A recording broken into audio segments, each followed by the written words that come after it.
पिछली कहानी में आपने सुना था कि कैसे माता सती में अपने पिता के यज्ञ में अपमान सहकर अग्नि में अपने प्राण त्याग दिए। लेकिन प्रेम कभी खत्म नहीं होता। समय बीता और उसी दिव्य आत्मा ने फिर से जन्म लिया। इस बार उनका जन्म हुआ हिमालय के घर। उनके पिता थे राजा हिमवान और माता थी माता मेना।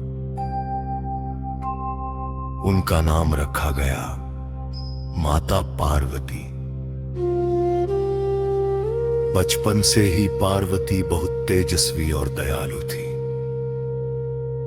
लेकिन एक बात सबको अजीब लगती थी। वह हमेशा एक ही नाम जपती थी, महादेव। कैलाश पर्वत पर रहने वाले महान योगी भगवान शिव। जब पार्वती बड़ी हुई तो उन्हें पता चला कि पिछले जन्म में वो माता सती थी और उनका हृदय फिर से महादेव को पाने के लिए व्याकुल हो उठा। उसी समय देवताओं पर एक बड़ी समस्या आ गई। एक भयानक राक्षस था, तारकासुर। उसे वरदान मिला था कि उसे सिर्फ भगवान शिव का पुत्र ही मार सकता है। लेकिन भगवान शिव तो गहरे ध्यान में थे और संसार से पूरी तरह दूर। देवताओं ने सोचा, अगर शिव और पार्वती का विवाह हो जाए तो उनका पुत्र संसार को बचा सकता है। तब देवताओं ने कामदेव को भेजा। कामदेव ने शिव के ध्यान को भंग करने के लिए फूलों का बाण चलाया। लेकिन जैसे ही भगवान शिव का ध्यान टूटा, उनका क्रोध भयंकर हो गया। उन्होंने अपनी तीसरी आंख खोली और उसी अग्नि से कामदेव भस्म हो गए।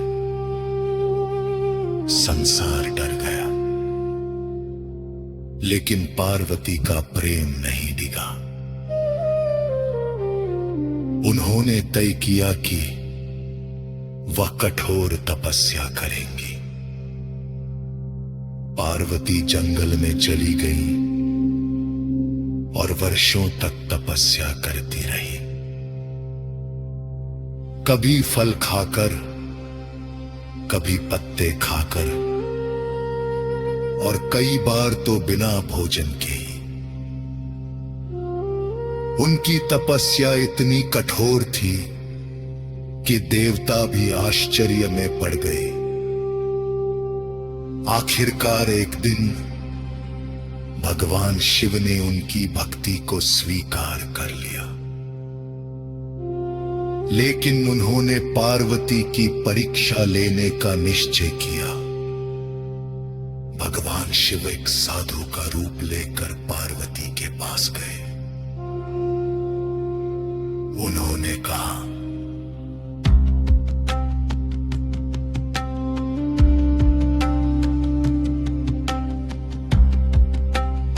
तुम क्यों उस योगी शिव से विवाह करना चाहती हो? वह तो भस्म लगाए रहते हैं, श्मशान में रहते हैं। ये सुनकर पार्वती क्रोधित हो गई। उन्होंने कहा, आप चाहे जो कहें, लेकिन मेरे लिए शिव ही सब कुछ है। तभी वह साधु मुस्कुराए और अगले ही क्षण अपने असली रूप में प्रकट हो गए। वो स्वयं भगवान शिव थे।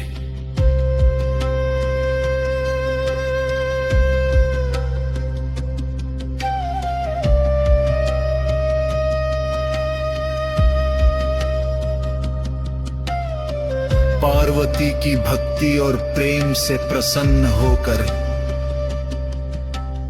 उन्होंने विवाह के लिए आज्ञा दी। फिर वह दिन आया जिसे देवताओं का सबसे पवित्र विवाह कहा जाता है।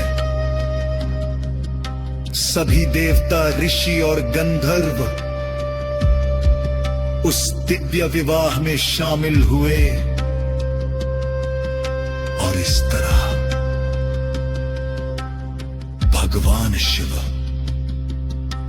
और माता पार्वती का विवाह हुआ। कुछ समय बाद उनके पुत्र भगवान कार्तिकेय का जन्म हुआ और वही कार्तिकेय राक्षस तारकासुर का अंत बने।